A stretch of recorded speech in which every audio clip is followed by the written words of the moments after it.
Ads heard during the podcast that are not in my voice are placed by third-party agencies outside of my control and should not imply an endorsement by Weird Darkness or myself. Stories and content in Weird Darkness can be disturbing for some listeners and is intended for mature audiences only. Parental discretion is strongly advised. I've always had an eerie feeling about this place because of its history and because of how dark and quiet it gets. Ironically, these are the same reasons I come here. The moonlit sky made for a perfect nightlight, giving you just enough gray contrast to bring images to shape. I dozed off into the night, into a deep sleep. Suddenly, I was woken. Something was tapping on my shoulder. I was startled when I opened my eyes and saw a black silhouette hovering above me. I'm Darren Marlar, and this is Weird Darkness.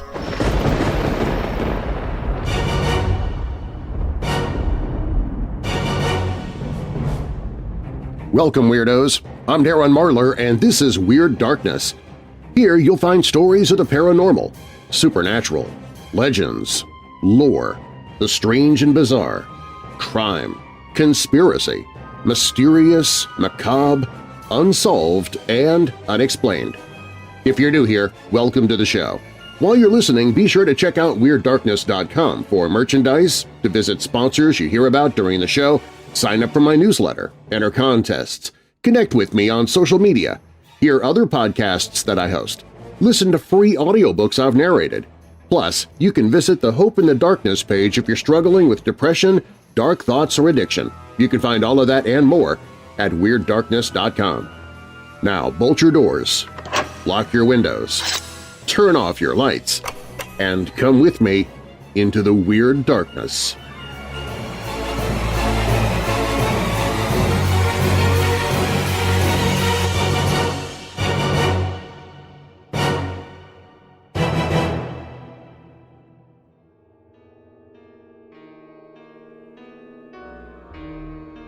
Around 2012, my husband and I moved into our very first apartment as newlyweds. I was super excited because it was in the perfect location, the perfect price, and my college buddy would live on the third floor, which was just above us. The apartment was bright, well-kept, and very clean, nothing out of the ordinary. I can't remember exactly when the weirdness started, but if I had to guess, I'd say probably about a year into our lease, things started to happen. My husband at the time was in the military, so he would be gone for weeks at a time, and I wasn't afraid to be by myself. Several nights a week, when I would be laying in bed, the most overwhelming sensation would creep over me that I wasn't alone. Not at all. It got to the point that I would have to gather the courage to turn out the lights, and then I would bundle up under the covers like a little girl scared of the dark.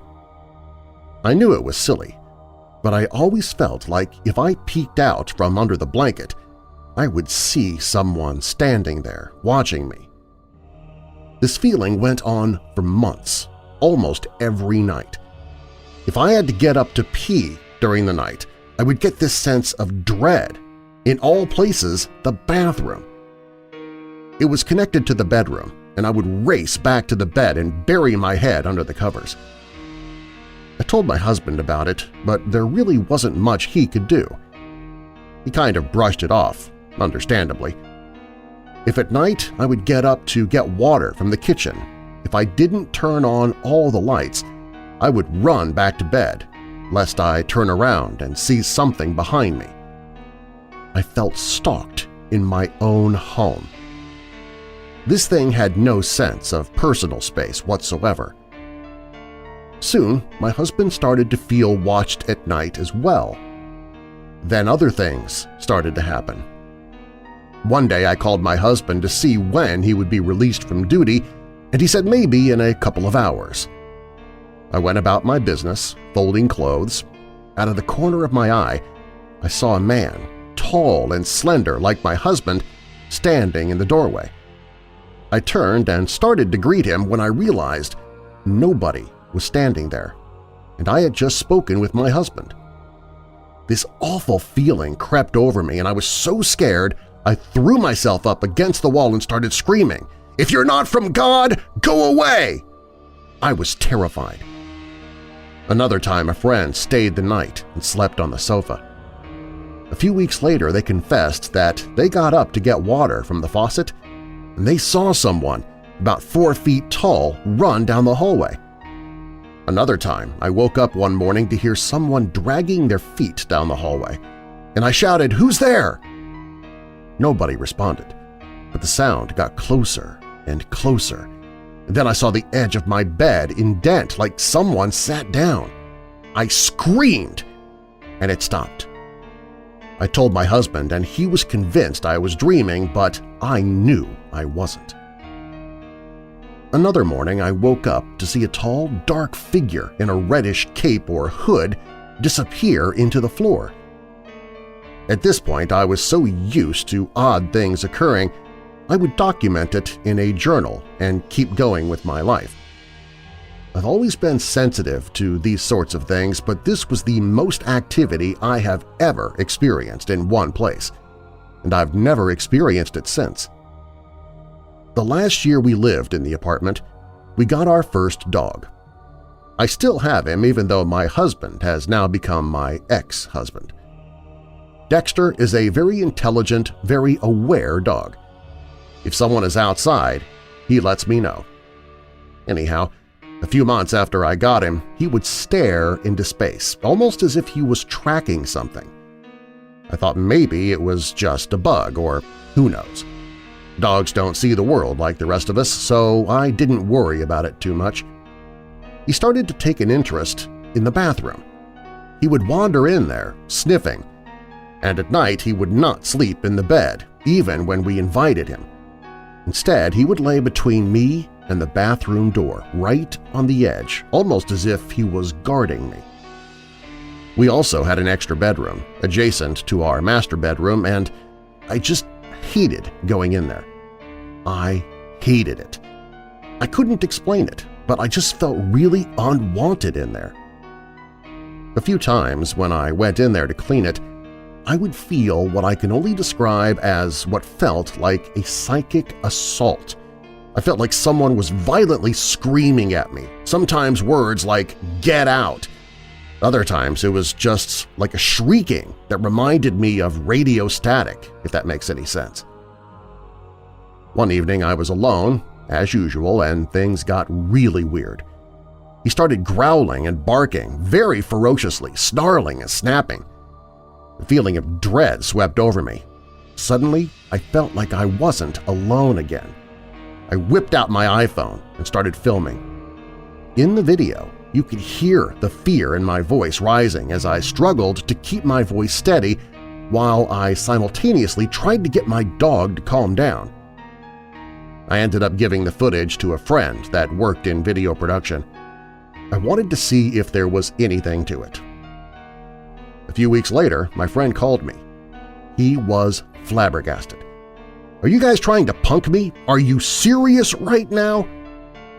I assured him I wasn't trying to pull one over on him, and after a few minutes of trying to get me to tell him what he found, he finally told me he had cleaned up and enhanced the audio, and what I heard chilled me to the bone.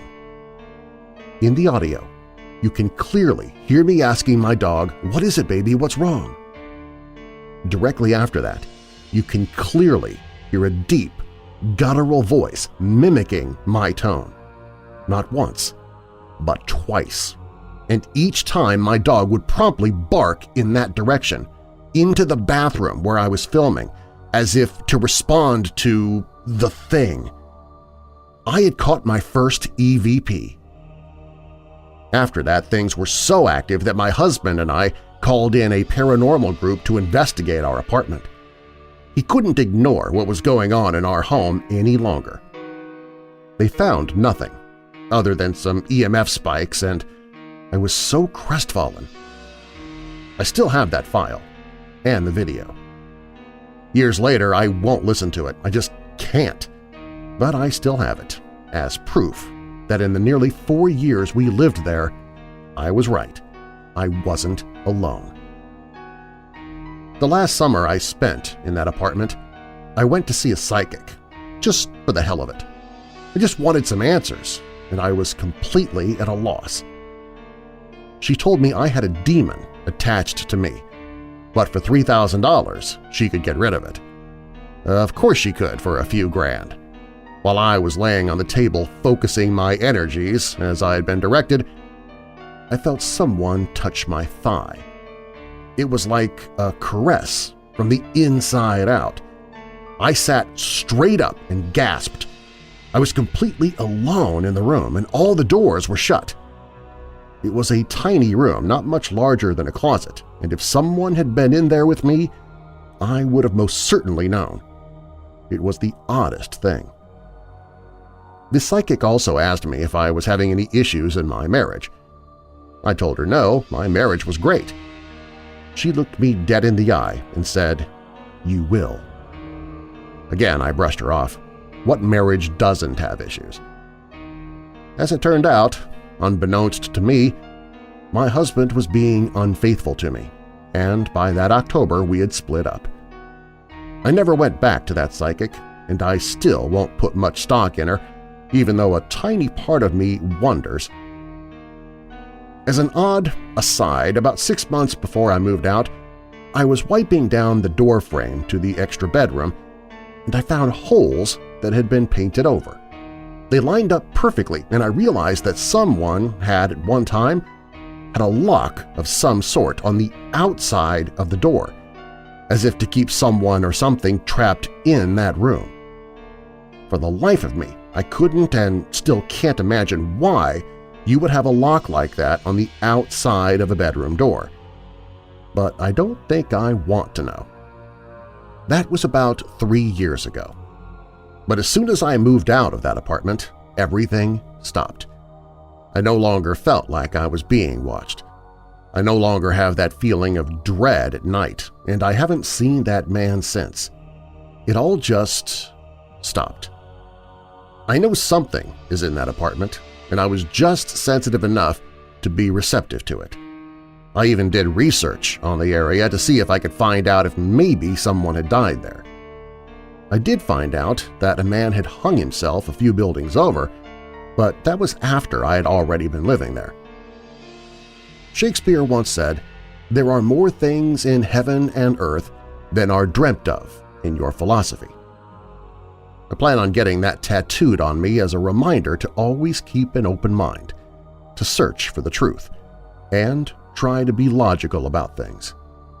But to remember that sometimes there just doesn't seem to be any other explanation that is logical or scientific.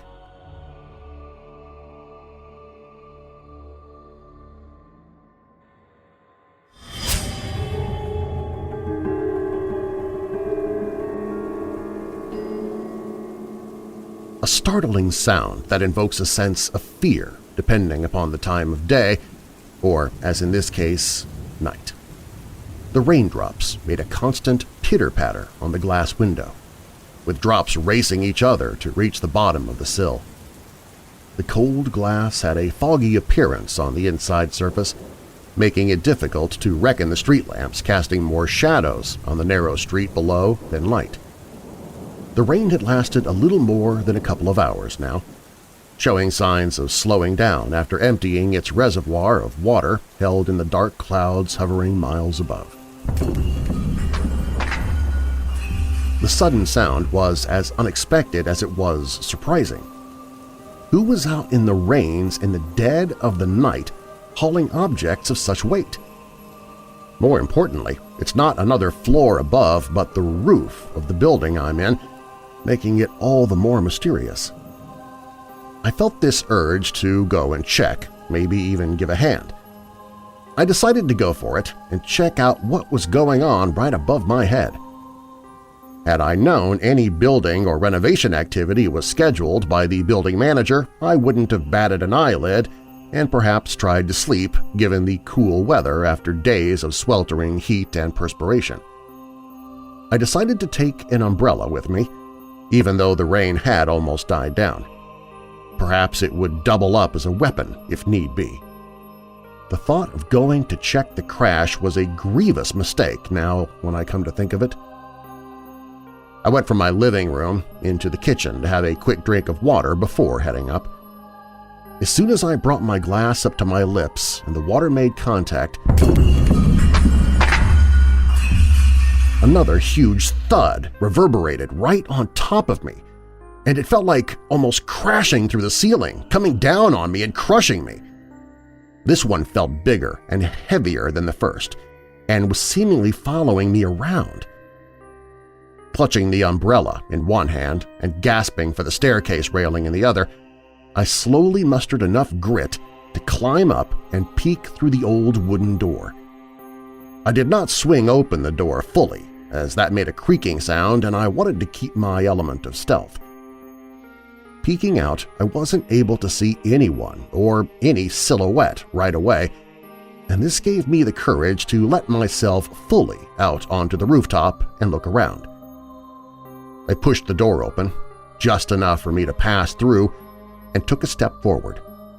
The door was now just behind me, swinging slightly in the cool breeze, and I was standing on the open rooftop.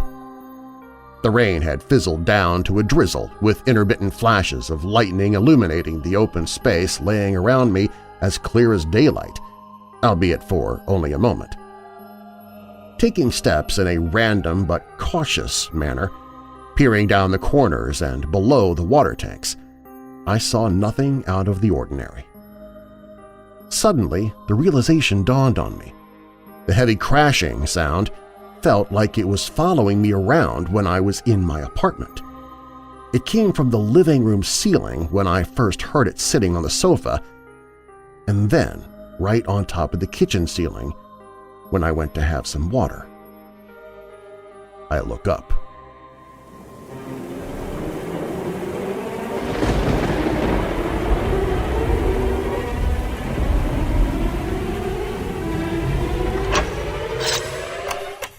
Remember staying up late at night while growing up, watching your local TV station's horror host presenting a terrible B-horror movie or so bad it's good sci-fi flick from the 1950s?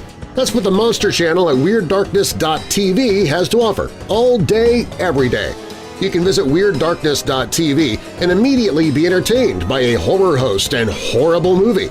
You can even invite your friends to watch with you and use the chat feature to talk about what you're watching. And our monthly Weirdo Watch Party takes place there as well. Get your frights and funnies 24/7, 365 at WeirdDarkness.tv.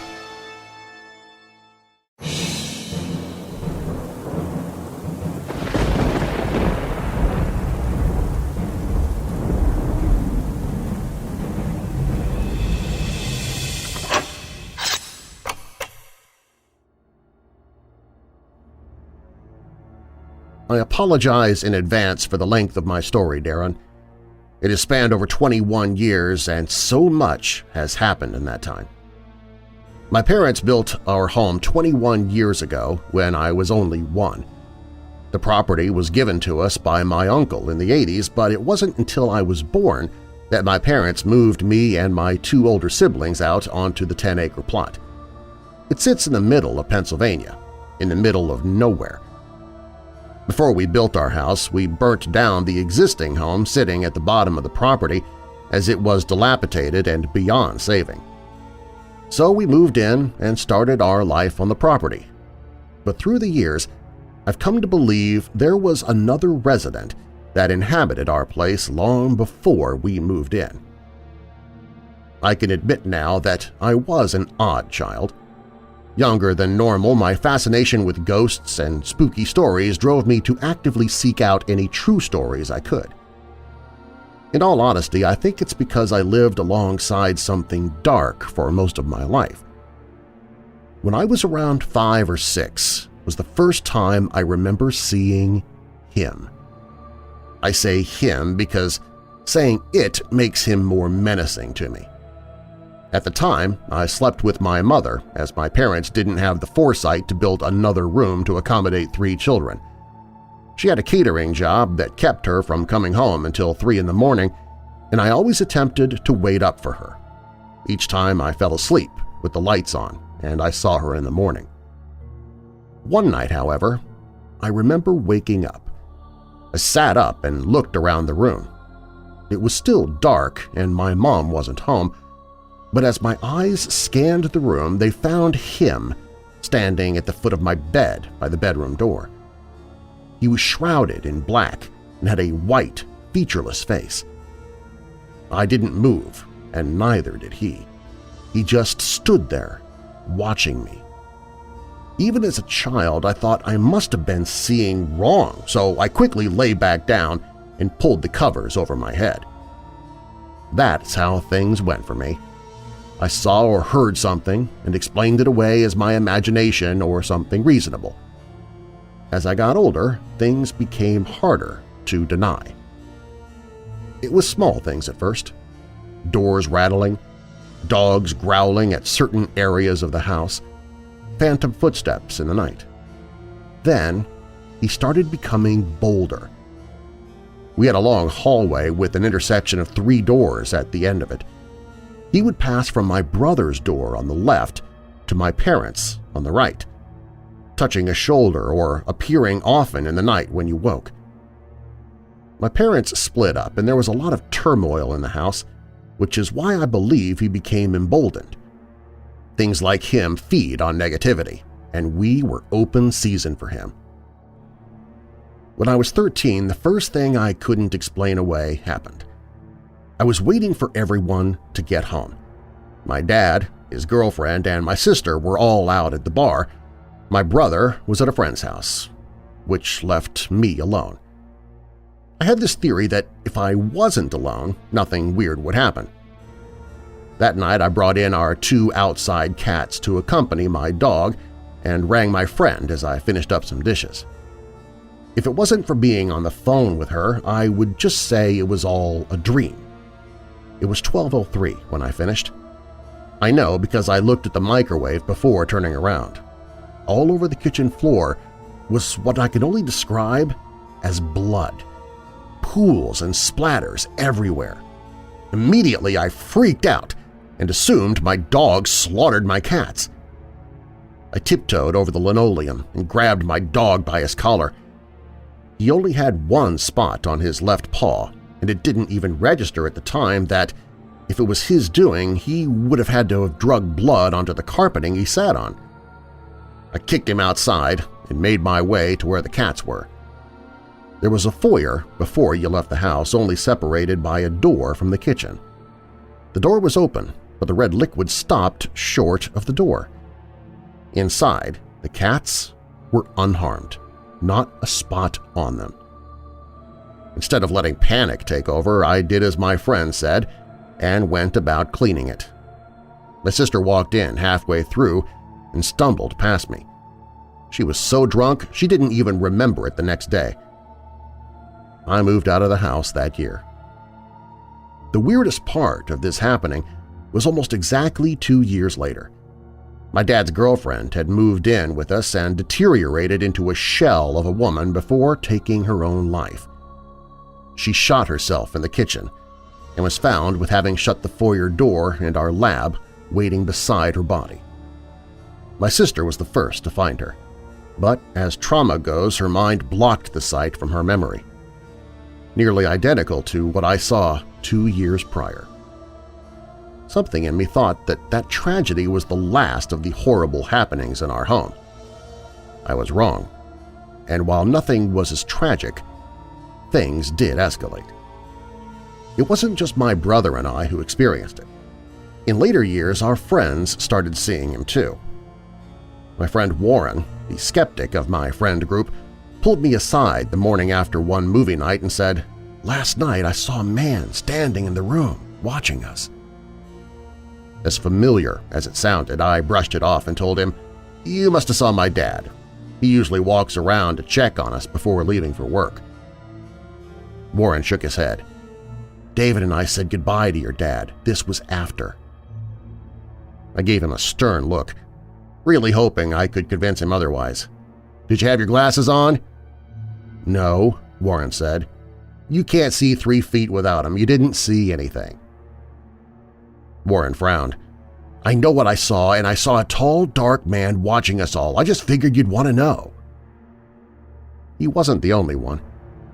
Most of the people who spent the night at our house would tell me in the morning of the strangest dream, a man standing in the room watching them as they slept. It became too much to deny. There were many small things, such as the voice that whispered in my ear, "Don't fall asleep," one night as I was watching a movie. But I'll save them for another time, until the final two things that kept me from sleep. The summer of 2015 was the summer I moved home. I knew nothing had changed and had asked our church to pray over the house to get rid of whatever was inside. They gave me anointing oil and told me to pray over the house every night. I can tell you this didn't make him happy. That summer was the worst in terms of activity. Constant dread, and around every corner were shadows and phantom touches. And then, the one night he took it a step further. My father had just become acquainted with Facebook, and so he would wake in the middle of the night to scroll through and watch videos. I awoke one night to what I figured was the sound of my dad watching his videos and rolled over to shut out the noise. Just then, my bed felt like someone had yanked it from the wall and shoved it back in. My entire bed shook, and I was now wide awake. I peered around the room, hoping to see my cat moving about, then at least I could say the cat could have done it, but instead found an empty room. I didn't sleep for the rest of the night. The last happening, before it all just stopped, was another night, not too long after the bed-shaking incident. It was around 10:30 and I was sat on my living room floor messing with my makeup. I had my laptop open on the couch and it was just about to fall asleep. You know, the look a laptop gets when the screen goes black, like a black mirror. Well, when I leaned over to tap it awake, it stopped mid-motion. In that black mirror, I could see a man, him, standing behind me. He was only from about mid-thigh down, but he was facing me. He slowly turned to the left and took a step or two, walking behind my head, and then another step or two until he was out of the black mirror's sight. I watched from the corner of my eye, waiting for someone to appear beside me. But nothing. Snapping my laptop shut, and I turned on the lights in my house. I know what I saw, and I was terrified. The next 3 nights I hardly slept, and if I did, it was a few spare hours during the day. Luckily, nothing went on for the rest of the night, and as I continued to pray and hope for the best, eventually all activity faded away. It's been 2 years, and I thought it was all gone. A few months ago, my friends were making the rounds of calling a psychic. I'm a huge skeptic and decided to put her to my own test. I forfeited her calling cost just to disprove her. During her call, she described things about my property she had no way of knowing. She'd only gotten my home phone 15 minutes before she called, and she only knew my first name. Another time, I'll write the whole weird story behind our call, but the worst of it was that she told me about our previous resident. It wasn't a living being. She told me after I asked her if she knew anything about what had been in the house. She told me it was an evil entity. She told me her voice smaller than before. It was dark and it fed on your family. It's gone now. You anointed your house, didn't you? Again, she'd have no way of knowing, shy of a lucky guess. When I confirmed it, she told me, "Good, that helped. It is dark, and if I'm tuned into it, it can find its way to me, so we aren't speaking any more of it. I suggest you keep your thoughts from it too. You do not want it coming back into your home." She said a quick prayer, and we moved on. She could have been pulling the wool over my eyes, and maybe it's my desire to understand what the meaning of it all was. Either way, I believe it was dark and haunting, and the things horror movies spawn from. The past 2 years have been peaceful, and I don't feel that feeling of someone constantly watching me. In the last month, small things started happening again, and while I pray for the best, I worry that somehow, some way, he is back.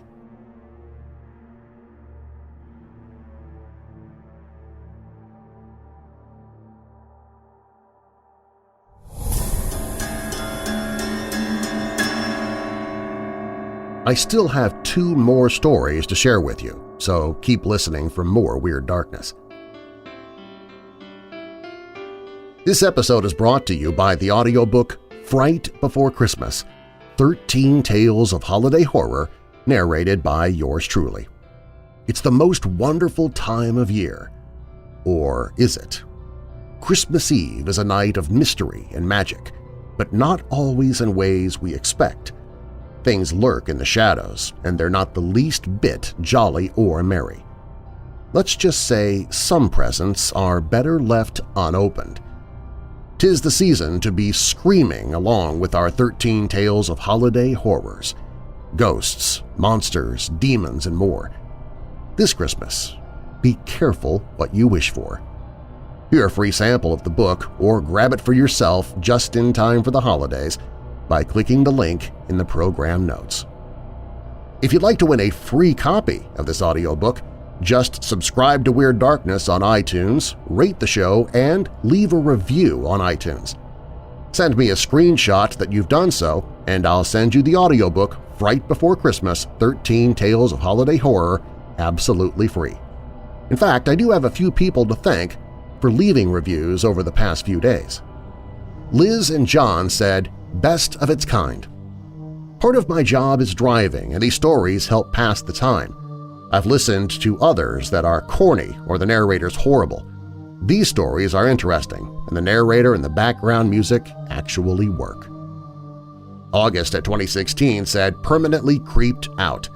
I love this podcast. I can't stop listening while at work or on the way home. Such detail in every story or encounter.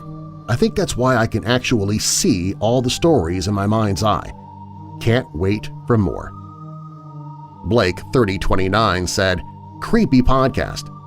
With a combination of scary music, sound effects, and incredible storytelling, Darren really manages to bring these stories to life. This is by far my favorite podcast."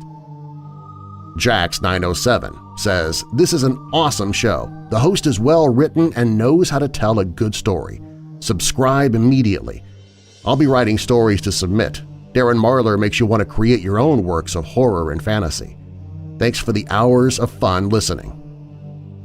Jay Sanchez said, "Absolutely loved the War of the Worlds episode. I've never heard the original transmission before. All of the episodes that have been released are great." DJ Chemist said, "A fantastic podcast, great host, great content. What a fantastic podcast about the fantastic. I listen to a lot of podcasts, unfortunately not many paranormal podcasts, and that's unfortunate because I grew up listening to Art Bell. Until I found this podcast, if you're like me and have been trying to find a great paranormal podcast, then search no more. This host is very likable. Not sure if he does radio, but great sound quality and the content is great and keeps me intrigued. George Norrie can't hold a candle next to this guy. Sorry if it sounds like I'm bashing Coast to Coast, but ever since Art left, a void is in my heart, and this podcast fills that void. Hit that subscribe button, peeps." Thank you, DJ Chemist. And in answer to your question, yes, I have been in radio since 1990, but that is a great compliment. Shiny Powapoo says, "Love it. His voice is perfect and the stories are great." Xavier Cerna says, "Narrator is excellent." Brooke Ucherka says, "Great stories and told in a perfect voice." Khord01 says, "Awesome podcast to listen to, one of my all-time favorites." Pink Olga says, "Wow, I love the show. We live in the middle of nowhere and every destination is a day trip. This makes it fly by. My 12-year-old loves Darren's voice and says it makes her feel like it's more real because of the way he narrates. Keep it up." Tobias Petri says, "What can I say? you've turned me to the dark side. I'm an official weirdo and working on initiating my husband and friends. This is a fantastic podcast with outstanding stories and a stunning narrator. Thank you again, and keep the weirdness coming." And Jimmy C84 says, "Look forward to listening to the latest stories. I also enjoy the narrator." Thanks again to everyone who is rating and reviewing the Weird Darkness podcast. It means the world to me that you take a moment and do so. I really appreciate it. Again, if you like what you're hearing, please take a moment, and if you're not already subscribed, do so, but rate and leave a review on iTunes. And thank you. Now, let's step back into the Weird Darkness.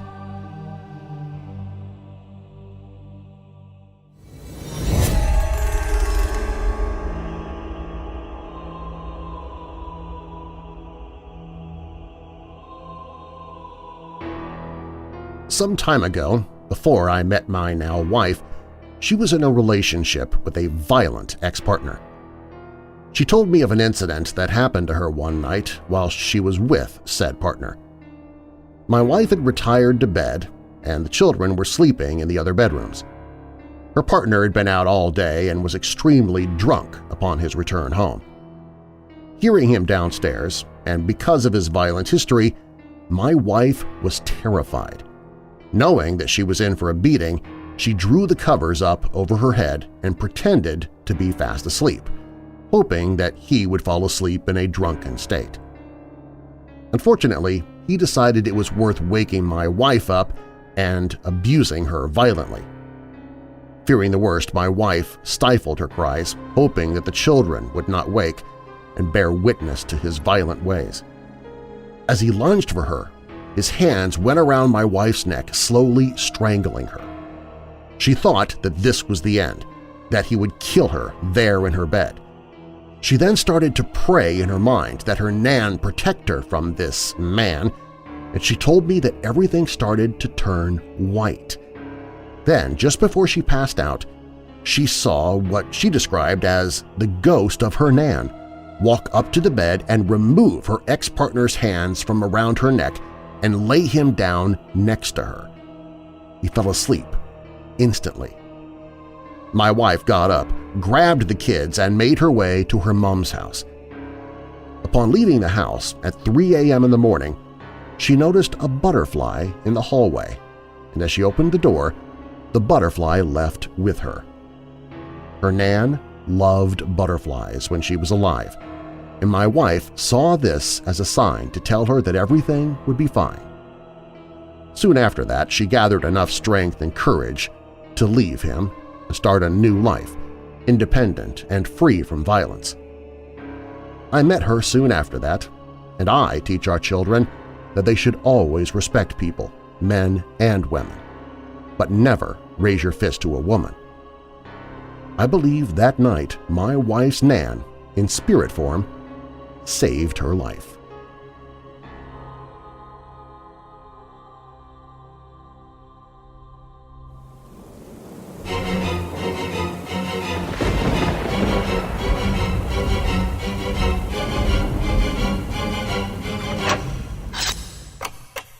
While you're listening, be sure to check out WeirdDarkness.com for merchandise, to visit sponsors you hear about during the show, sign up for my newsletter, enter contests, connect with me on social media, hear other podcasts that I host, listen to free audiobooks I've narrated.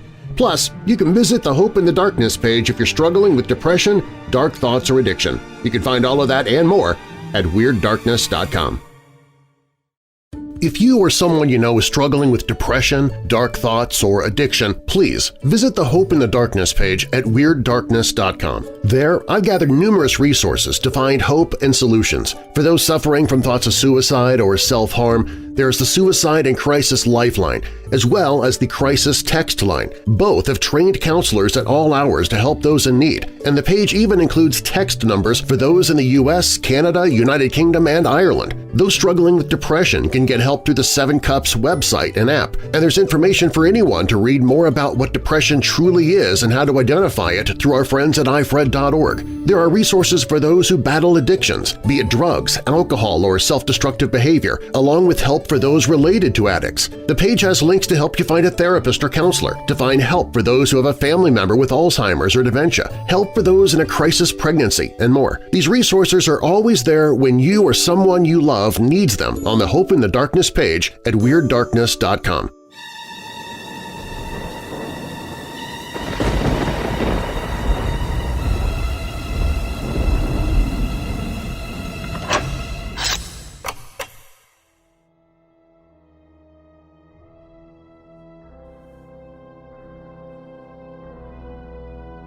I will never be the same after what happened during that trip in the woods. Maybe talking about it or writing it down will somehow change things. I can only hope. It was a nice fall weekend coming up. My brother and I had already made plans to go camping off the Appalachian Trail near an old mining town buried deep into the woods. After some phone calls to a few friends, we had ourselves a camping trip. Now, in the past, these trips have turned out to be quite comical, to say the least. Our camping gear consists of tents, sleeping bags, and all the beer you can manage to carry on a 3-mile hike up the mountain. This trip was going to be a good one. We invited the most rowdy friends that we could find, a collection of friends that was bound to deliver a good time. One of the rowdies was a co-worker of mine. When it came to drinking, he did a lot, and he was sure to bring us some entertainment. His name is Joe. We've only been working together for a couple of years, but I thought if this trip were going to be complete, we needed Joe. After I brought it up to Joe, he told me that he'd never been camping and wouldn't have any camping gear to bring along. I thought about it for a second and realized that if he didn't go, we might stand a chance of missing out on a lot of laughs. So I told him, "I have a spare sleeping bag and backpack, and you can just stay in my tent." I knew that it was a good sign that Joe would go with us when he said, "What about the beer?" "That's not a problem. We'll take 2 trips if we have to." We both kind of laughed about that and planned our trip. We could pack light on food and heavy on beer because we were only staying one night, Saturday to Sunday. On the way to the camp, I told Joe a little about the history of the spot where we were going to spend the night. It was once an old coal mining town with a couple thousand residents. Unfortunately for them, it was also sacred grounds for the local Indian tribe that roamed the hills. Of course, the Indians didn't allow anyone, not even their own, to reside on the sacred ground. So there were many massacres brought on by the Indians. There are still ancient Indian tombs spread across this land, as well as an old cemetery left by the slain settlers. This area has always been known to have a curse on it, so they say. We've been coming here for a few years and never had any problems, but it makes for good campfire tales. We finally made it to camp. As the hours went by and the night grew darker, everybody was at true form. The regular rowdies were doing their job at keeping us entertained, as was Joe. Actually, I must say Joe was leading the pack. I never would have thought that he would get that drunk. All good things do have to come to an end, and around 1 o'clock in the morning, they did. Joe was drunker than I've ever seen him. Unfortunately, Joe is now my problem. He's in my tent and unable to get himself into his sleeping bag. I'm now beginning to wish he were in one of the other tents. He's asking me stupid questions and making comments that make absolutely no sense. Mike, these are my glasses and they'll be right beside me." "Okay, Joe, that's fine. Now go to sleep." His eyes were glassed over and bloodshot from the many beers and whiskey shots. His speech is slurred and staggered. Mike, I can't see if my glasses are broke. Charlie will watch them too for me." "Oh man, Joe, did you just say Charlie? You must be drunk. No Charlie here, man, just you and me. That's it. You can talk all you want, I'm going to sleep." I stuffed myself down into my mummy-style sleeping bag, pulled all the necessary ripcords, and zipped up the side. I guess they call them mummy sleeping bags because after they're all zipped up and pulled tight, you're wrapped up like a mummy, with only your face sticking out. nearly impossible to get out of quickly. I've often worried about a bear attack or something like that. It'd take me a few seconds just to get an arm free to try and reach my pistol I have stuffed against the outside of my sleeping bag. No, Charlie will be here. He's always here. At night. He watches. You know, he's my friend. Joe's voice started to slur even more as he started to doze off. Now, my imagination can run away from me at times, and I personally didn't like the talk of this Charlie character. I've always had an eerie feeling about this place because of its history and because of how dark and quiet it gets. Ironically, these are the same reasons I come here. The moonlit sky made for a perfect nightlight, giving you just enough gray contrast to bring images to shape. I also dozed off into the night, into a deep sleep. Suddenly, I was woken. Something was tapping on my shoulder. I was startled when I opened my eyes and saw a black silhouette hovering above me. Mike, I have to take a piss. "What the hell do you want? I was sleeping, Joe. What the hell?" I yelled. I can't see. I can't get out of the tent. Joe's voice was still slurred even though we'd been sleeping for a few hours. "Why don't you put on your glasses?" I don't know where they went. I scrambled to get out of the sleeping bag I was cocooned in. "Okay, Joe." I unzipped the tent opening. "This is the last time I'm going to do this. Don't wake me again. As far as I'm concerned, you can piss yourself." Sorry, Charlie woke me up. He said I had to go piss. I just stared at Joe. "What are you talking about? Who the fuck is Charlie?" "It's right there." Joe began to point to the back of the tent. In the corner." My eyes lit up. I was suddenly wide awake as I quickly turned and looked in the corner. There, in the corner, was nothing but a backpack. I turned back to Joe. "Joe, just go piss. I'm going to sleep. There's nothing in that corner." "No, he was here. He woke me up. He said I should go piss." "Joe, here's your glasses." I picked them up from the end of his sleeping bag. "Let yourself back in. I'm going to sleep." I crawled back into my sleeping bag. It was much cooler now as the night grew longer. I zipped up the sides, pulled on the cords, and latched the Velcro straps over. This entire process takes a minute or two, and it's very tiresome, especially when you just want to go to sleep. I'm definitely not getting out of this bag again tonight. I'm lying in my bag and Joe is so close to the tent he sounds like he's pissing on it. "He better not be," I say quietly to myself. Outside, I can hear Joe slurring away. He's talking to himself. Half of it I can't even make out. I try to listen closer. I figure it could make for a few good laughs later on. "I got to piss, that's why. Hey, you know. Hey, there you are. I thought you were in the tent. I'm fine. He helped me out. You're always so angry, Charlie." Joe starts to come back into the tent. He makes a lot of noise getting back into his sleeping bag. I pretend I'm asleep. It's very dark in here, so I wonder Joe doesn't fall right on me as drunk as he is. He's doing some more muttering the whole way in. He finally gets himself situated. I swear he's going to kick me right in the head with his feet, they're so close. I can hear the plastic tarp that the tent flooring's made of crinkling beside my ear. "Charlie," Joe says. "get over here. Leave him alone now. He's trying to sleep." Then suddenly I hear the pitter-patter of feet, or something that sounds like it, scurrying from beside my head down to Joe's. Many things are running through my head. Is Joe just finally getting to me? Am I hearing things?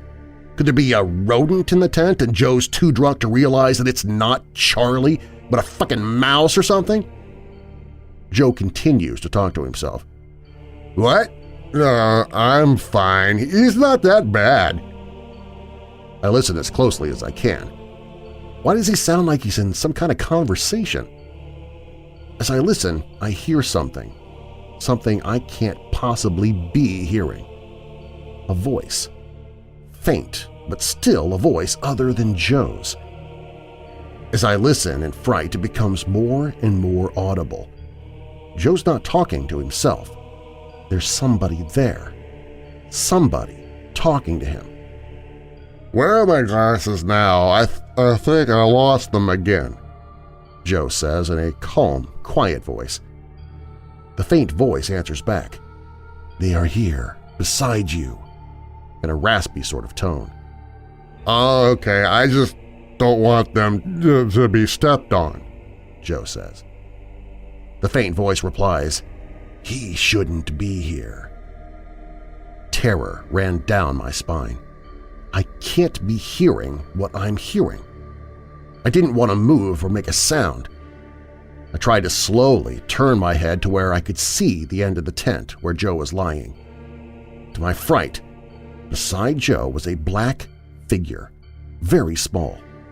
It couldn't have been more than a foot or two high. Very thin, maybe crouched down with a small head. It didn't look human or animal, but it was speaking, and what it was saying was terrifying. Joe continued to speak. I know, I'm drunk, but I'm just… Joe's voice began to fade as if he were falling back to sleep. The creature's voice came in. "Let me kill him." I couldn't move. The fear ran through me and paralyzed every muscle in my body. Even my thoughts stopped for that brief moment. Joe replied in a comical manner, "Okay, Charlie." Joe giggled a little. "You do that then. I'm going to go to sleep now." As that was said, before I could move a muscle, the creature darted over to my head. The patter of its feet made it seem as though it ran over on all fours. I squeezed my eyes shut tight. My heart was racing. I tried to breathe slowly. The creature, now beside my head, spoke again. This time it wasn't so faint, it was directly in my ear. "I think he's awake." I could barely hold it all back. My body began to tremble. I could now hear the creature breathing, but I couldn't feel its breath. The breathing seemed to get more intense and eventually started to sound like a faint growl, an evil growl, as if it were getting ready to attack. I was trapped within the bindings and Velcro of the mummy sleeping bag. I'd never be able to get an arm free in time to defend myself. All I could think of is how I was going to get out of this tent. The others were nearby, but by the time they would wake up, it would probably be too late. As the creature seemed to get closer to my face and louder with its breathing, suddenly all muscles that once seemed to be totally paralyzed twitched, and I sat straight up in my sleeping bag and screamed out as loud as I could. I was frantically tearing and pulling at the Velcro and zippers. Finally, something gave way with a loud rip, and I was free. I tore open the tent door and went running across the camp to the next nearest tent. I quickly opened the other tent and startled my brother, who must have thought that he was being attacked himself. I leaped inside and grabbed his shotgun from the tent floor. I aimed out of the tent's opening, out into the dark forest, waiting for sign of the creature's approach. "What the fuck's out there?" my brother asked. He looked as scared as I was without even knowing what had just happened. My jaw was trembling, and I could barely speak. "There fucking bear out there? Where's Joe?" "It's no fucking bear," I answered. "Where's your damn gun?" my brother asked. "It's in my tent still, with Joe." "You let Joe handle that gun? He's liable to shoot us," he said. I haven't seen or heard the creature yet, and I find it hard to believe that I made it out of there without a scratch. I wasn't that quick on getting out of there. The creature would have had plenty of time to attack if it wanted. "Mike," my brother says, "what's going on? Is there something out there or not?" I slowly began to lower the end of the shotgun barrel. "You're not going to believe this shit, but something was in the tent with me and Joe Joe knows about it. It wanted to kill me, and it's not human. It's some kind of creature." "What?" "Show me." "I'll show you, but you go first. I'm staying in here tonight, that's for sure." "Okay, whatever. Let's go check this out." We climb out of the tent. It's about 4 o'clock in the morning and the cool air makes a low fog roll across the ground. We approach my tent very slowly. The tent's door is hanging open. It is eerily quiet inside. I thought for sure that Joe would have awakened from all of the commotion and screaming. I stayed outside while my brother stuck his head inside the tent's opening. I was expecting that Joe was dead or something was about to jump out of the tent onto my brother's head, but my brother turned to me and said, "Nothing in here but Joe sound asleep." "Then it must be out here. It was out here earlier with Joe." I looked around the camp hoping to see it, so I knew where it was. "Grab my gun for me and my sleeping bag. I'm staying in your tent," I said, grasping the shotgun tight. With my gun and my sleeping bag, we walked back to my brother's tent. I had left the tent door open and the cool mist rolled inside the open flap. I stopped, dead in my tracks. "What's wrong with you?" my brother asked. "What if the creature climbed inside while we were out here?" I said. "Come on! There's nothing here!" He began to climb inside the tent. I wasn't going to hang around outside by myself, so I jumped inside and zipped up the door. I couldn't sleep the rest of the night. While my brother dozed off, I sat straight up with gun in hand looking around the tent for the next 2.5 hours waiting for daylight. Eventually, first light came and I crawled outside.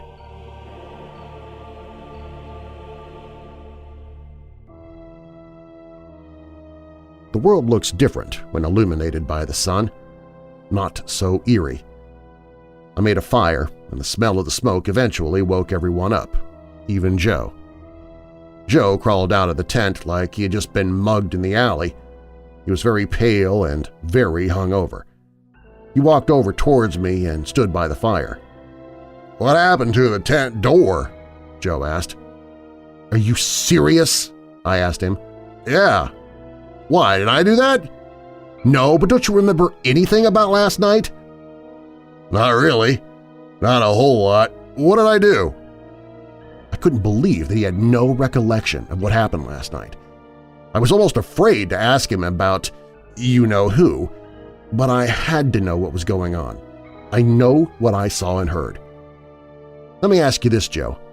Does Charlie ring a bell? Joe mutters a little under his breath. "Charlie? Charlie? No, who's Charlie?" Joe asks. And now I'm starting to get angry. I know I'm not losing it, and I wasn't that drunk. "You gotta be shitting me, Joe! You know who Charlie is! You talked about him last night! He was in the tent last night! Now what the fuck?" Joe started to look down and really seemed to think about it. Then suddenly his face lit up and he began to smile.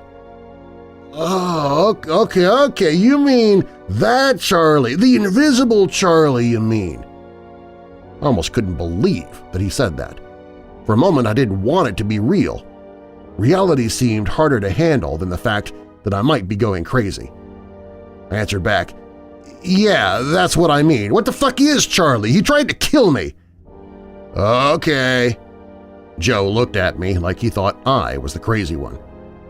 "Charlie, if we're talking about the same Charlie, he's an imaginary friend I used to have when I was a kid. My wife told me I start talking to him in my sleep still occasionally and when I'm drunk sometimes. It all starts to make sense to me now, all except for the part of imaginary.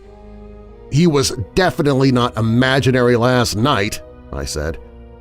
Joe begins to laugh. "What are you talking about?"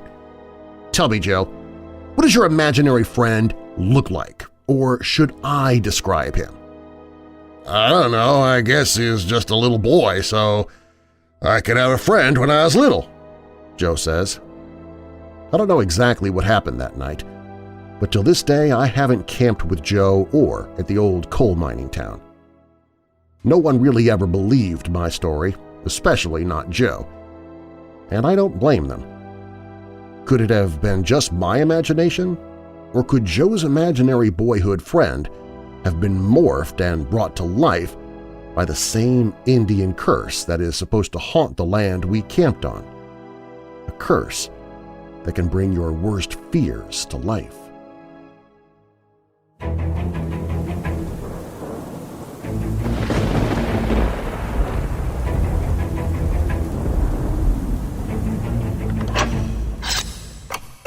As you know, I've been working to lose weight for a while, but I love bread, which is pretty much 100% carbs. One slice of wheat bread is about 12 carbs. That's 24 carbs if you're making a sandwich, and that's just the bread before you put anything into the sandwich. But I saw an ad online for Hero Bread that claimed 0 carbs. I was skeptical. I tried other zero-carb breads in the past that were absolutely horrid. But I clicked and ordered a loaf of their seed bread and their white bread. Not only did it feel and taste like actual bread, I've gone back to making sandwiches like I did before my low-carb diet. I can have a grilled cheese without worry. I make mini pizzas by toasting the white bread and using it like pizza crust. So I went back and found that Hero Bread also has hot dog buns, so I jumped on that. Again, 0 carbs. They have 0-carb hamburger buns, dinner rolls, tortillas, and more, even croissants. I asked them if I could please work with them, and they said yes. So now you can get Hero Bread by visiting WeirdDarkness.com/hero. That's WeirdDarkness.com/hero. And if you create a subscription, you can even save 10% on everything you order. If low-carb is your life right now, try Hero. WeirdDarkness.com/hero.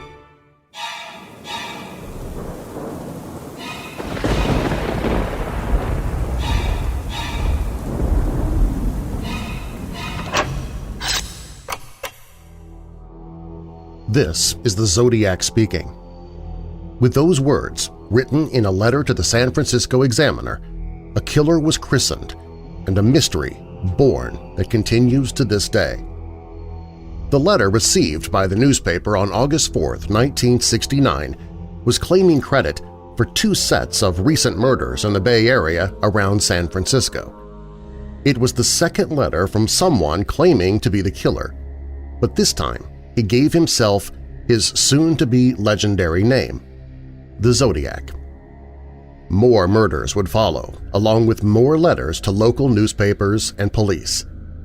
The Zodiac's terrible crimes were being publicly played out in the nation's newspapers, with each twist and turn holding the American public under a grim spell. And then he stopped. Less than a year after his first murder, the Zodiac Killer simply stopped killing. But that is, of course, by no means the end of the story.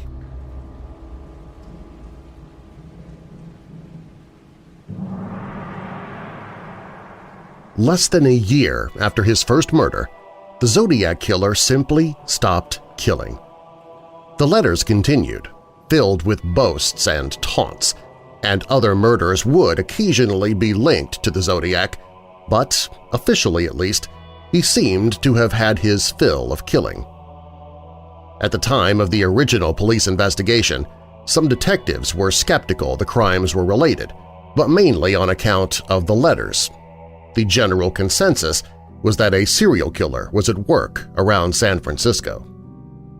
But despite the conviction they were after one man, the police departments of multiple jurisdictions were unable to develop a credible suspect. To date, the identity of the Zodiac Killer remains a mystery, one that continues to provoke fierce speculation and debate in books, documentaries, and online forums. A mind-boggling number of suspects have been suggested, and it has almost become a national pastime in America to claim the Zodiac was a deceased family member. Fathers, brothers, and uncles all suggested by relatives as the killer, often with accompanying books selling their theory.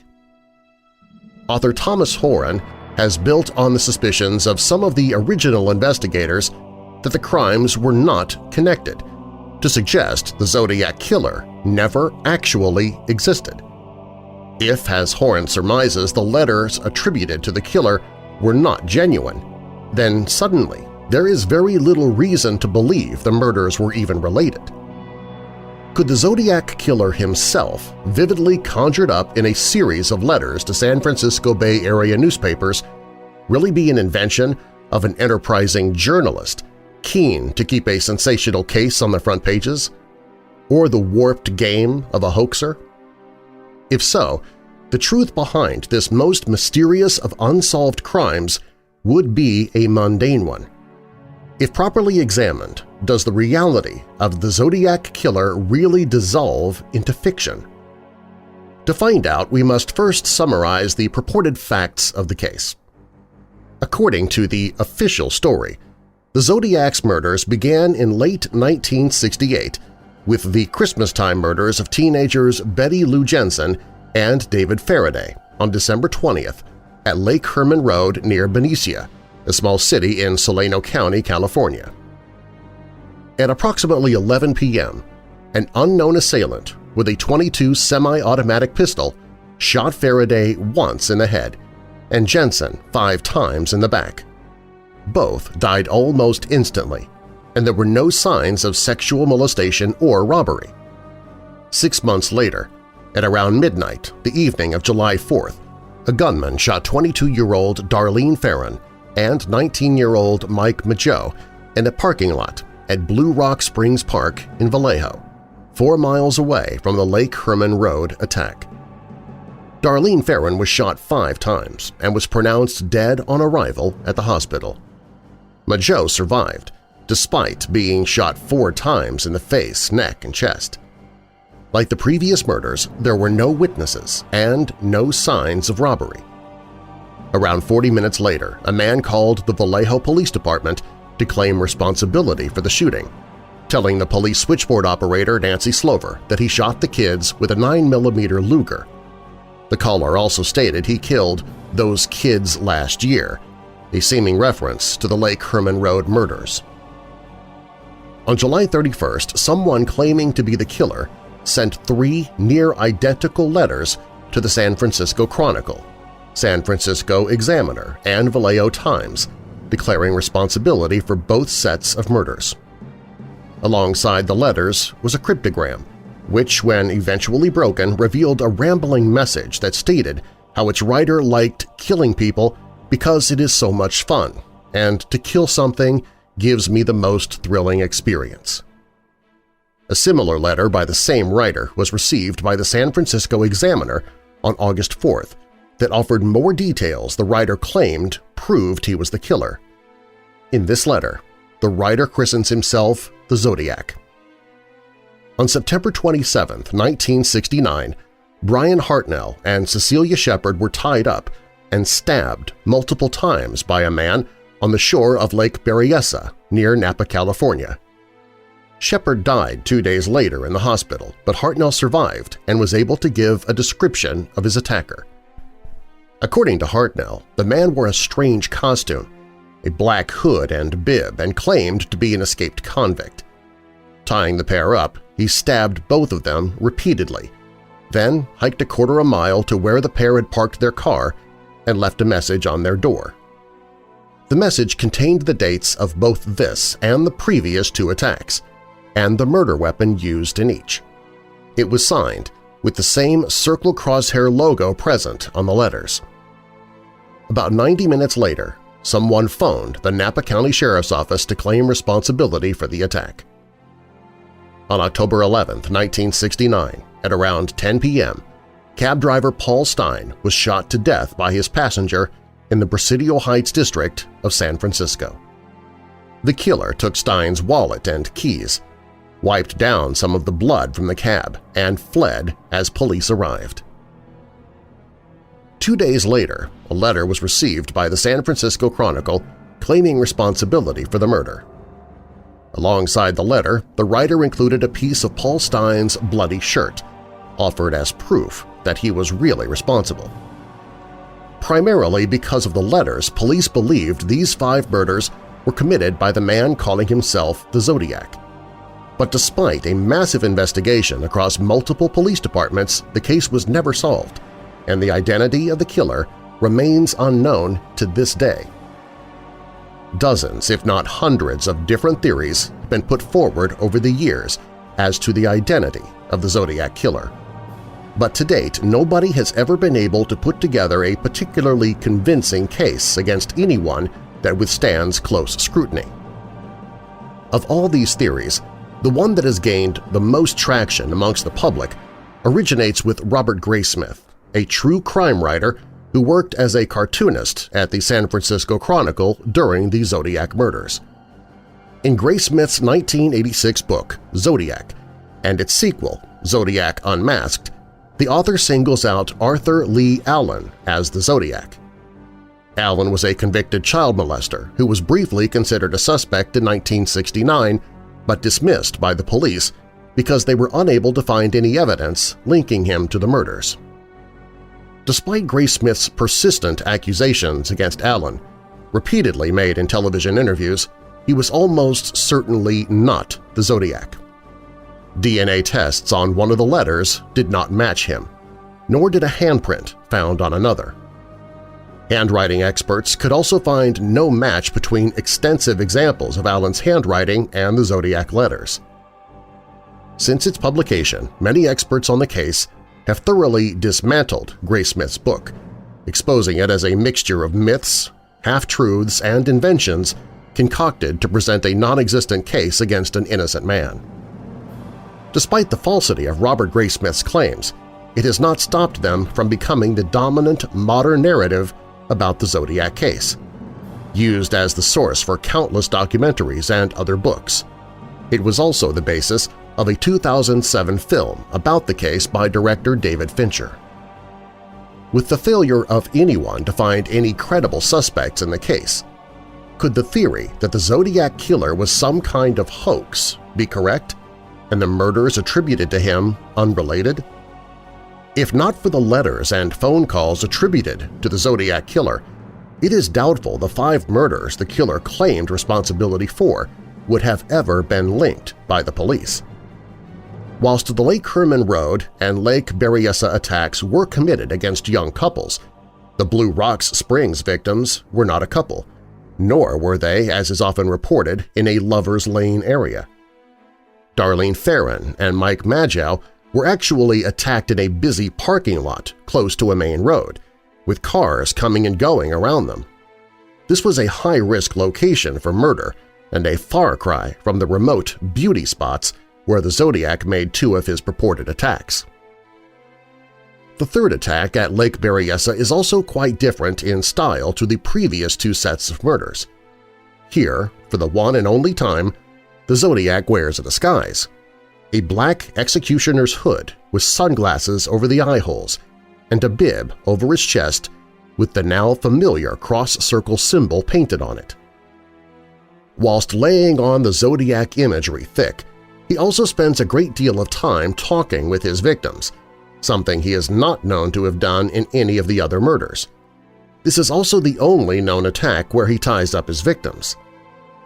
29-year-old Paul Stein was the Zodiac's last victim, robbed and murdered while driving his cab in the middle of a San Francisco street, as bystanders looked on.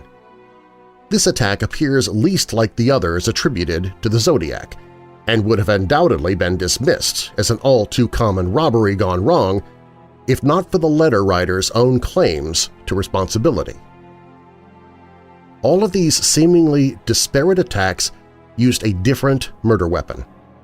The first murders at Lake Herman Road were thought to have been committed with a .22 automatic pistol.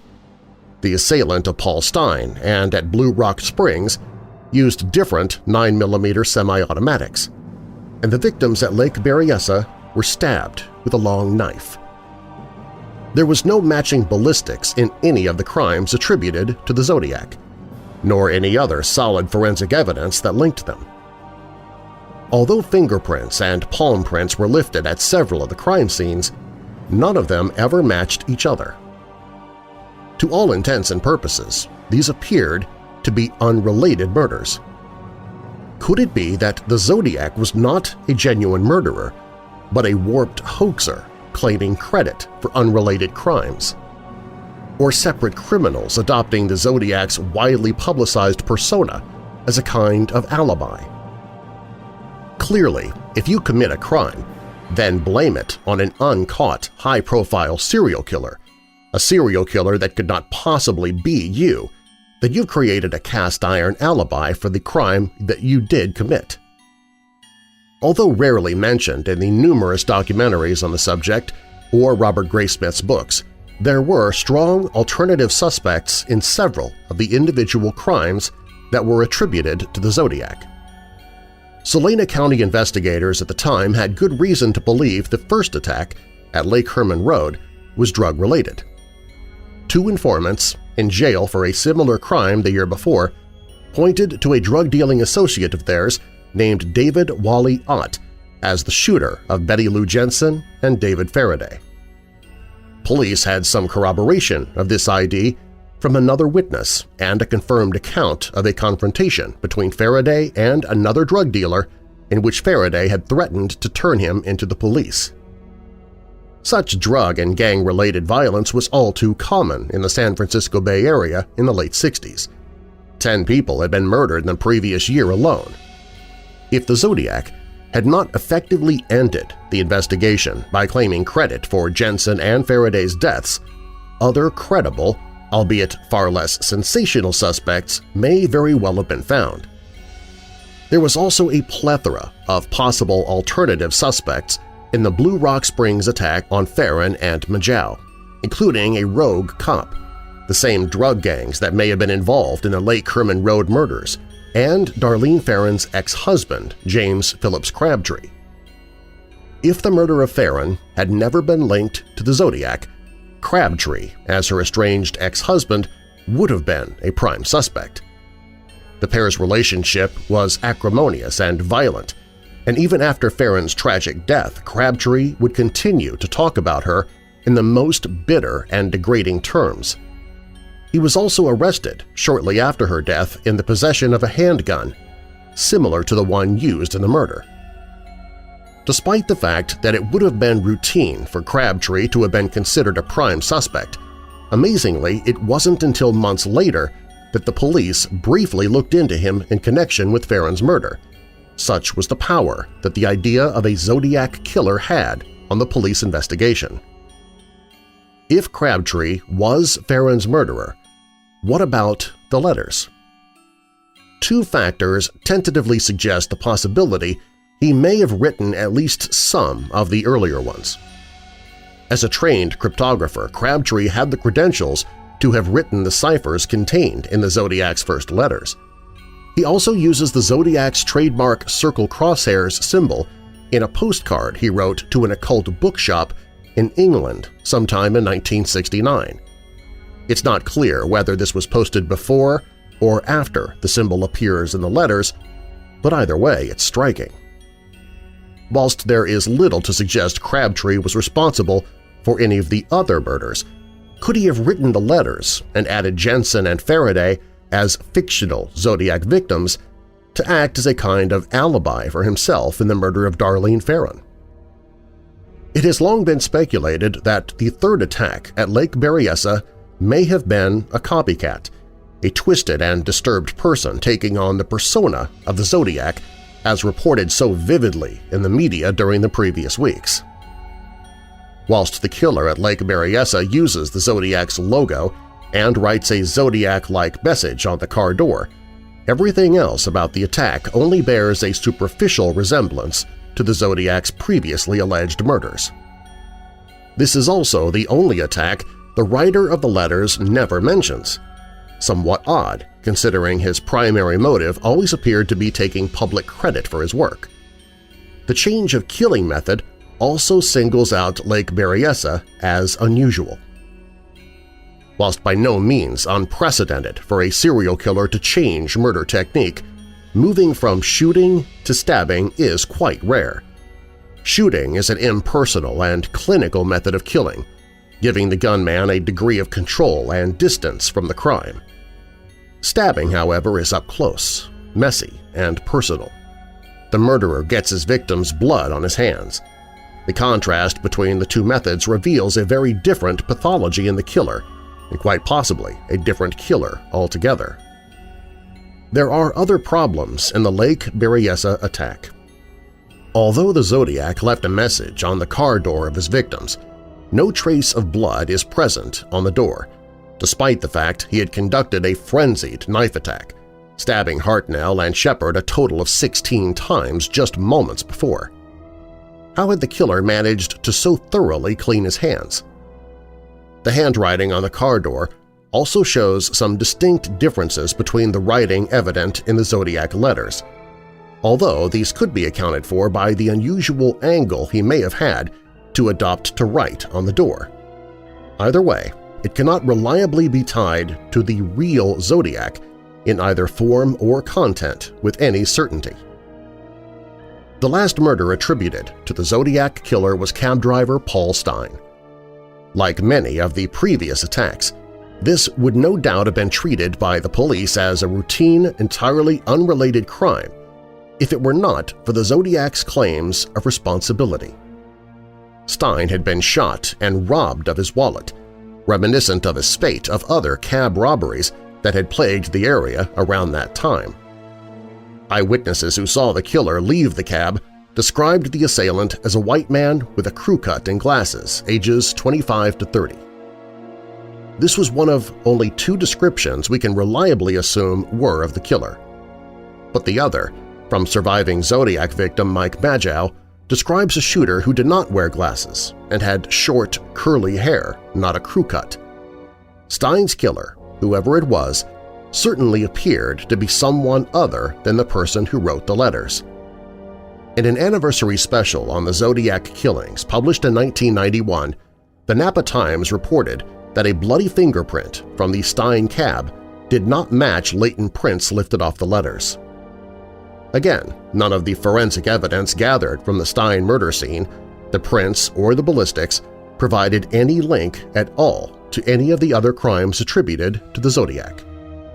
Only the claims of responsibility in a series of letters sent to local newspapers by someone calling themselves the Zodiac and a couple of phone calls to the police provided any links between the crimes. But just how believable are these? The first problem with the Zodiac letters starts right at the beginning, with the 2 murders at Lake Herman Road in late 1968. For a killer so keen to take credit for and boast about his actions, it takes him more than 6 months to make any mention of these murders. The first brief reference is a phone call made to the police shortly after the second attack on Darlene Ferrin and Mike Majow, in which he states, "I want to report a murder. If you will go 1 mile east on Columbus Parkway, you will find kids in a brown car. They were shot with a 9mm Luger. I also killed those kids last year. Goodbye." Whilst he offers nothing that can corroborate his claim to be responsible for the December murders, he does provide one checkable fact for the July 4th attack – that he used a 9mm Luger. For anyone who had discussed the matter with detectives, overheard police transmissions, or been around the murder scene, it was a reasonable assumption that Ferrin was killed with a Luger because of the bullets and shells found by police. But subsequent analysis by ballistics experts found that the murder weapon was not a Luger, but a similar semi-automatic pistol that took the same ammunition, a Browning high power. On the night of the call, this fact was only known to the true killer, and the caller appeared unaware of it. Clearly, the phone call itself provided no compelling evidence that the caller was responsible for the December and July 4 murders, and actually tended to argue against the idea. In the first letter sent to Bay Area newspapers on July 31st, the writer provides evidence that he says proves he was responsible for the Lake Herman Road and Darlene Ferrin murders. Vallejo Police Chief Jack Stiltz was, however, unconvinced. Talking to reporters, Stiltz said that the writer had demonstrated no knowledge that could not have been gleaned from the newspapers or by overhearing police chatter. Hoax letters, phone calls, and even false confessions are a depressingly familiar prospect for any major police department caught in the middle of a high-profile case, and Stiltz's skepticism was warranted. A few days later, the writer tries again. In this second letter, mailed to the Examiner, he tells a fanciful tale about taping a torch to his gun in the December murders, but offers no other details that might prove he was the real killer, such as what clothes his victims were wearing, something not reported in the newspapers. He offers more information about the murder of Darlene Ferrin, claiming that he shot Mike Majau in the knee and did not, as reported in the papers, leave the scene at high speed with tires squealing, instead leaving slowly so as to not draw attention to himself. Both of these facts, offered by the writer, now calling himself the Zodiac, appear to be wrong. Mike Majau was not shot in the knee, and both he and other witnesses did describe the shooter as leaving the scene at high speed, with engine racing and tires squealing. The writer of these first two letters do appear to be the same person, but nothing contained in them genuinely provided any arguable evidence that he was the true perpetrator of the two attacks, or even anything that could not have been learnt from other sources. The next canonical Zodiac attack came at Lake Berryessa in September. Curiously, the assailant there had become somewhat shy, not only hiding behind his bizarre Zodiac disguise, but failing to write any letters boasting about his actions. He does, however, leave a message on the victim's car door, consisting of the dates of the previous attacks and the latest one, signed with the Zodiac's crosshair logo. Shortly later, someone phoned the Napa police claiming the credit for the double murder, but offered no information, only known to the killer. Likewise, the car door message contains nothing about the previous attacks not already in public domain, and only bears a superficial resemblance to the handwriting from the letters. Tellingly, the writer does not seem to know his own name, Zodiac. This would be understandable if the writer was a hoaxer, since that fact had not yet been publicly revealed by the police. Everything about the Lake Berryessa murders suggests a copycat attack by someone other than the writer of the letters, and the car door message and phone call provide no evidence to suggest otherwise. When the letter from the Zodiac appeared on October 13, claiming credit for the murder of cab driver Paul Stein, the police were surprised, as they had believed the killing was simply a robbery-murder, just like the spate of similar crimes against cab drivers that had plagued the city all year. The text of the Zodiac's October 13 letter makes several dubious claims and contains no insights that would prove he was the true killer of Stein. San Francisco Police Inspector Martin Lee was unimpressed by the Zodiac's latest correspondence. His boast of being in the area we were searching while we were searching it is a lie, Lee said in a San Francisco Chronicle report on the case. The article further stated that detectives were well aware that many of the Zodiac's previous claims were also lies. This latest letter could easily be dismissed as another hoax, if not for a piece of bloody cloth seemingly ripped by the killer from Paul Stein's shirt, sent alongside the letter to the Chronicle. Of all the evidence offered by the writer of the letters, this was by far the most convincing. Whilst the piece of shirt did nothing to prove the Zodiac was responsible for earlier murders, it certainly seems compelling evidence he must have killed Stein. But could the writer have acquired the bloody shirt some other way? The possibility that someone, a cop, a reporter, or someone else with insider connections had somehow managed to obtain the shirt piece after the murder cannot be overlooked. It would not be the first time that police investigations had been breached like this. The history of crime detection is replete with hoaxers and frauds that have managed to garner what looked like insider information only the killer could have known. There are numerous examples of murder investigations being derailed by hoaxers who seem to have information that convinces the police they must be the real killer. The granddaddy of all serial killer cases, Jack the Ripper, contains several parallels with the Zodiac case.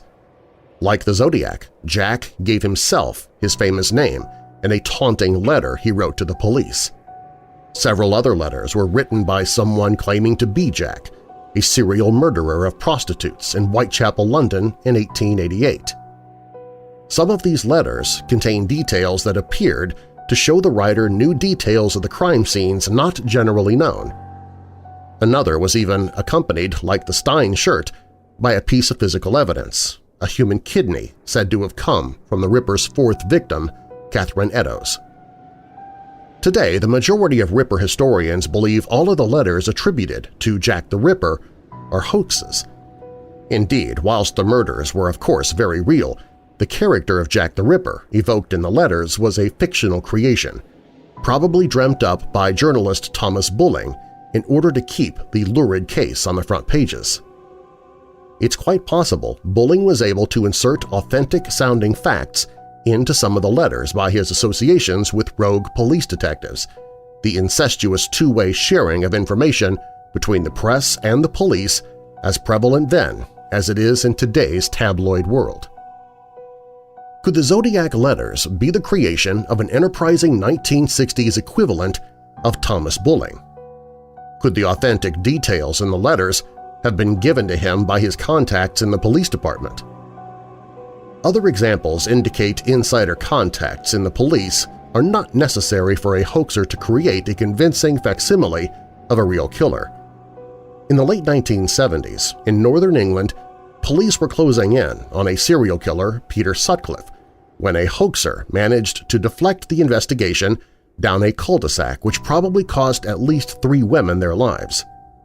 Dubbed Wareside Jack, John Samuel Humble sent letters and an audio tape to the Yorkshire police that convinced them he had knowledge only the real killer could have known. Because of this, and Humble's strong Wareside accent, the whole investigation was moved away from West Yorkshire, where Sutcliffe operated, to the northeast of England.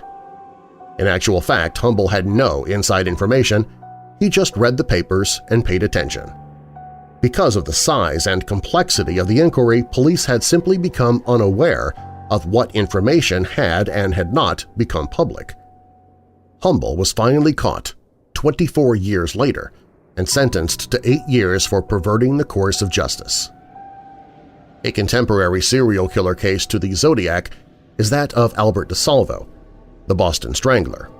DeSalvo confessed to all 13 murders attributed to the Strangler and was sentenced to life imprisonment in 1967, just a year before the Zodiac murders began. Despite the conviction, there is growing belief amongst forensic investigators that DeSalvo was innocent of at least some of the murders, and as a compulsive liar, was able to insert convincing-sounding but erroneous information into his confessions to fool the police. Crime author Casey Sherman believes some of the younger victims may have been unrelated murders disguised by the perpetrators to look like Strangler murders to provide them with an alibi, a suspicion echoed in the Zodiac case. Despite the vast number of differing theories as to the identity of the Zodiac killer, most of them agree on one thing – that a single individual committed the murders, made the phone calls, and wrote the letters attributed to the Zodiac. A certain baseline of generally uncontested assumptions exists that are accepted by most theorists and even the original investigators in the case. If they're true, then it makes the idea that the Zodiac killer was a hoax or never really existed hard to countenance. Law enforcement at the time, and most theorists today, believe that the writer of the letters and the individual who wrote the message on the car door of the victims at Lake Berryessa were the same person, due to handwriting matches made by experts like Sherwood Morrill. If the letter writer really was a hoaxer rather than a murderer, then he would have had to have somehow stumbled upon the Lake Berryessa crime scene by chance in order to be present to write on the car door, which seems unlikely. Furthermore, unless he had inside help from the police, the letter writer almost certainly murdered cab driver Paul Stein because of the piece of Stein's bloodied shirt he sent alongside his letter taking responsibility for the crime. It seems likely then that the letter writer calling himself the Zodiac probably did murder Cecilia Shepard at Lake Berryessa and Paul Stein in San Francisco. But did he commit the other Zodiac murders, or just claim credit for them? If the other canonical Zodiac murders were not the work of the same man, then we must posit multiple killers committing similar murders in a relative small area at the same time, which seems statistically improbable. Although the killings do appear to show different methodologies, this is not as unusual as is often thought. In criminologist Robert D. Keppel's book about serial murderers, Signature Killer, he describes what he calls MO purism, a tendency amongst law enforcement to only link separate murders if the method used is exactly the same. According to Kepler, serial killers do sometimes change their MO, modus operandi, as they strive to become more comfortable in the specific circumstances of each successive murder. But what doesn't change, according to the former FBI criminal profiler John Douglas, is the killer's signature. We came to realize that while MO was important in certain types of crimes, it wasn't nearly as important as what I call signature, Douglas wrote. Signature, the unique aspect that was critical not so much to accomplish the crime as to satisfy the perpetrator emotionally. For the Zodiac, the signature of his murders seemed to be the exerting of control and the demonstration of his superiority over the public and the police via his letters, a common thread that does seem to link the crimes even where the methodologies are different. It could also be argued that the different methods the Zodiac employed in his crimes were simply employed out of expediency. For example, his use of a disguise and knife at Lake Berryessa may be because he committed the attack in daylight and wished to avoid detection. But whilst that attack and the Paul Stine murder appear to be very different, both exhibited the same signature use of messages and phone calls to the police that sought to assert the Zodiac's control over the investigation. This need for control culminated in the threat he made in his October 13, 1969 letter to the Chronicle, in which he said he would blow up a school bus and pick off the children as they fled. This essentially singled him out as a kind of terrorist, using his crimes and the letters to cause fear and anxiety among the populace. The Zodiac murders have also become a parlor game, a giant jigsaw puzzle with many of the pieces missing. Like many such cases where hard facts are few and far between, speculation and assumptions have filled the gaps. Often, like the half-truths and gossip packaged as investigative journalism by Robert Graysmith, facts get substituted by fiction in the public's mind. But even though much of Graysmith's mythology has been exposed as nonsense, many of his basic assumptions about the case are still widely accepted as correct by most theorists and investigators. By challenging these most fundamental assumptions about the case, authors like Thomas Horan have created a credible argument that questions the very existence of the Zodiac Killer. When the speculation and myths are stripped away, what's left does suggest the possibility that the famous Zodiac Killer may be a phantom, a fictional boogeyman we choose to keep alive because sometimes our darkest fears make for a far better story than the mundane truth.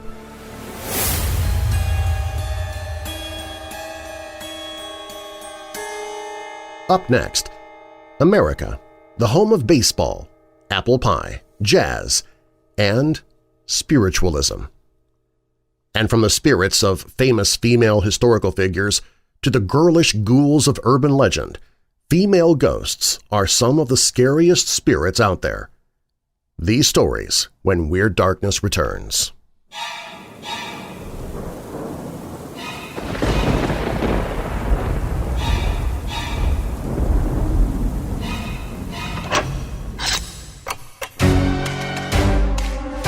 If you like what you're hearing on Weird Darkness, please share it with someone you know who loves the paranormal or strange stories, true crime, monsters, or unsolved mysteries like you do.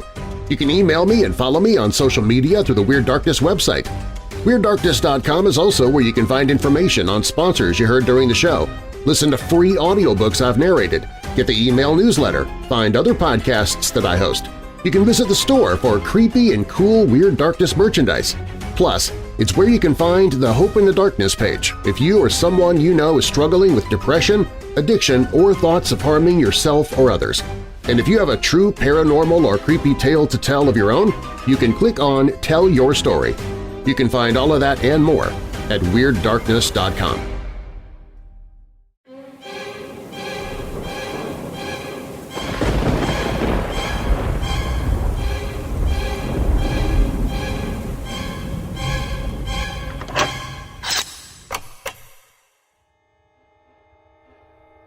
Spiritualism, like jazz, is an American original and a part of who we are as a community and as a culture.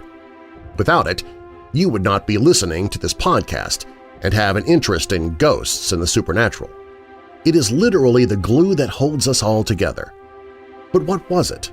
What was it like? And how does it linger as part of what we do today? The basic tenet of spiritualism was that the human personality survives death and lives on in another form. It was believed that the dead could, and regularly did, communicate with the world. The term medium is given to those who function as intermediaries between the living and the spirits of the dead during seances. During the heyday of spiritualism, between the late 1840s and the 1920s, there were two types of mediums: mental and physical. Mental mediums used their minds and bodies as channels through which the dead could communicate. Physical mediums produced physical paranormal phenomena such as loud raps, voices, moving objects, and even materialized spirit bodies. The source of such powers was thought to be the mediums themselves, who used their spirit energy, or the Victorian-era substance known as ectoplasm, to produce seance phenomena. The practice of communicating with the spirit world using an intermediary is an ancient one. The priestess, or Pythia as she was known, who went into a trance to make prophecies at the Greek oracle of Delphi, is an early example. The Old Testament account of the Witch of Endor tells the story of the raising of the spirit of Samuel to King Saul so that he could question him about the outcome of an approaching battle. But the heyday of mediumship coincided with the spread of spiritualism in the United States during the mid to late 19th century. Of the thousands practicing the art, or more often than not the deception of mediumship, only a handful, like Daniel Douglas Home and a few others, stand out as notable and unusual individuals. Traditional seances were held in a darkened room, and sitters were usually placed around a table, holding hands, and quiet music would often be played. The music and dim lighting created conditions that were supposed to encourage the spirits to make contact, though skeptics argued that they also created an ideal opportunity for fraud. The medium would go into a trance and spirits would communicate through, while they also created a wide range of bizarre phenomena that was witnessed by observers. Such happenings included table rapping, loud knocks on tables or from elsewhere in the room, said to be from spirits trying to communicate. Often during seances, tables would often move or tilt, despite being held down by the sitters. Levitation. Objects in the room such as tables, chairs, and pianos would lift from the floor and move around. In the case of Daniel Hume, the medium himself reportedly levitated in well-lit rooms and in front of dozens of reliable witnesses. Cold spots. Cold breezes or notable drops in the temperature of the air were often reported. Ghostly music. Musical instruments were a standard part of seances, especially during demonstrations by the famous Davenport brothers, but not for the mediums or sitters to play. The spirits not only plucked the strings of guitars and violins and shook tambourines, they also reportedly made them fly about in the air. Disembodied voices. Ghostly whispers were often reported, along with the clear voices of the dead, although most communications came through the medium. Apports. The sudden appearance of small, portable objects often occurred in the seance room. Such items which came out of thin air were usually flowers or coins, although occasionally personal items of the dead, such as a ring or a handkerchief, were recorded. Ectoplasm. This term was coined by paranormal researcher Charles Richet to describe the mysterious white-gray viscous substance that emanated apparently from the bodies of some physical mediums. Occasionally, the ectoplasm would form into the shape of human limbs or even into fully formed spirit entities that walked freely among the sitters. ectoplasm remains one of the most controversial aspects from the heyday of the spiritual movement. If it was real, it was never collected for study, which causes great doubt among skeptics. Combined with the fact that so many mediums were caught faking the production of ectoplasm, using egg whites, cheesecloth, and animal fluids, that its reality has been called into serious question. And physical manifestations. The appearance of spirit forms, like the famous example of the ghost of Katie King, who was created by medium Florence Cook, was the pinnacle of feats for physical mediums. Very few of them, however, came through an invention of their talents unscathed. Oddly, though, there were a few mediums that were linked to physical manifestations, like the Eddy brothers of Vermont, whose talents remain unexplained even today. In time, the exposure of many physical mediums using magic tricks to produce their phenomena caused mediumship to fall into disrepute. As the 20th century progressed, physical mediumship became less practiced, and most of the spectacular psychic phenomena associated with people like Daniel Hume disappeared. That is not to say that there have not been flamboyant, not to mention controversial, modern figures claiming to be in contact with the dead. It's just that the modern medium and the modern seance are rather less theatrical than during the golden age of spiritualism. Stories about female ghosts can be found across the globe, and many of these international tales of terror have chilling similarities. For instance, why do so many places have stories about women in white or vanishing hitchhikers? These connections make us wonder what universal trauma or shared truth has made these stories take root in our collective consciousness. Regardless, we know one thing for sure: these female phantoms are capable of chilling us to the bone. Step aside, Ghost Bros. These lady wraiths are redefining the scare game. The Vanishing Hitchhiker. Chances are you've heard this story before and perhaps thought of it uneasily while driving alone late at night. You may have even had an encounter with the vanishing hitchhiker herself. Although the story varies slightly based on the teller, it generally goes something like this. A man is driving alone late at night during a storm when he sees a young, beautiful woman on the side of the road. Concerned for her safety, he gives her a ride and might even offer her his jacket to keep her warm. He drives her to a home, but once they arrive, she disappears. Confused, he rings the doorbell and is told by whoever answers that, yes, a young girl lived there once, but she died years ago in a car accident on a stormy night much like this one. Kushaki Anna. The Kushaki Anna, also known as the Slit-Mouthed Woman, is a Japanese ghost who terrorizes children. She is said to wear a face mask which she removes when she approaches her victim, revealing a smile that has been grotesquely slit. She then asks the child, "Do you think I'm beautiful?" If they answer no, she kills them. If they answer yes, she gives them a mouth just like hers.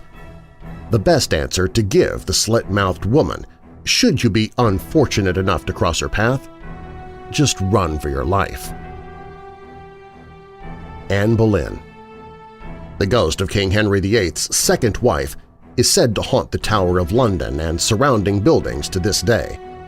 Given how grievously Anne was mistreated by her husband, it's not surprising her spirit has not been able to rest.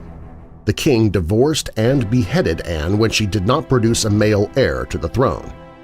Henry's fifth wife, Catherine Howard, is also said to haunt the Hampton Court, where she was arrested before being beheaded. The Crying Woman. In Latin American folklore, La Llorona, or Crying Woman, is a weeping entity often found in or around bodies of water. Legend says that she drowned her children to punish her husband for infidelity, and that she killed herself afterwards out of remorse. To this day, she is believed to walk waterways searching for her lost babies. Some variations of the tale believe La Llorona takes living children that she finds on her wanderings, while other iterations claim that those who hear the ghostly wails will soon die. There are some commonalities between the legend of La Llorona and female spirits from other cultures, like the Banshees in Gaelic legend or the baby-gobbling demigoddess Lamia from Greek mythology. The Ironed Lady. The famous Mexican ghost, La Planchada, or the Ironed Lady, is the spirit of a nurse whom many claim to have seen at hospitals across Mexico. There are many iterations of her origin story. Some believe she was killed by a patient. Others say she killed herself after a romance with a doctor ended in tragedy. But La Planchada may not be a spirit to fear. According to legend, many of the patients that she visits find themselves mysteriously healed the very next day. The Bell Witch. The Bell Witch legend is based on ghostly goings-on that were experienced by the Bell family in their home in 1817. They believed the phenomena they experienced – flying furniture, mysterious noises, frightened animals – were caused by the ghost of a witch named Kate Batts. It was later revealed that Betsy, the Bell's young daughter, caused much of the commotion. But the Bell Witch legend endures to this day and was even a key inspiration for the Blair Witch movie franchise. The White Lady. The White Lady is an iconic female ghost who's been reported in stories across the globe. She's often described as wearing a white, blood-soaked dress and frequents rural areas where tragedy has occurred, doomed to wander forever in torment until she can receive some closure. Bloody Mary. Who among us hasn't tried or at least heard of someone trying to conjure Bloody Mary at a sleepover or during a spooky night at summer camp? The enduring legend of Bloody Mary has its roots in several different women. Queen Mary I, a rumored child killer, and a young girl believed to have died in a gruesome train accident. No matter who Bloody Mary is, the rules for summoning her are relatively consistent. Dim the lights, say her name 3 times while looking in a mirror, and then wait for the bloodletting to start. Dolly Madison. We're not talking tasty snack cakes here. First Lady Dolly Madison played an influential role in making the White House the social center of politics in early America. Legend has it that she continues to take her duties as First Lady seriously to this day. Her ghost reportedly frightened gardeners away when they were trying to make changes to a rose garden that Dolly herself had planted.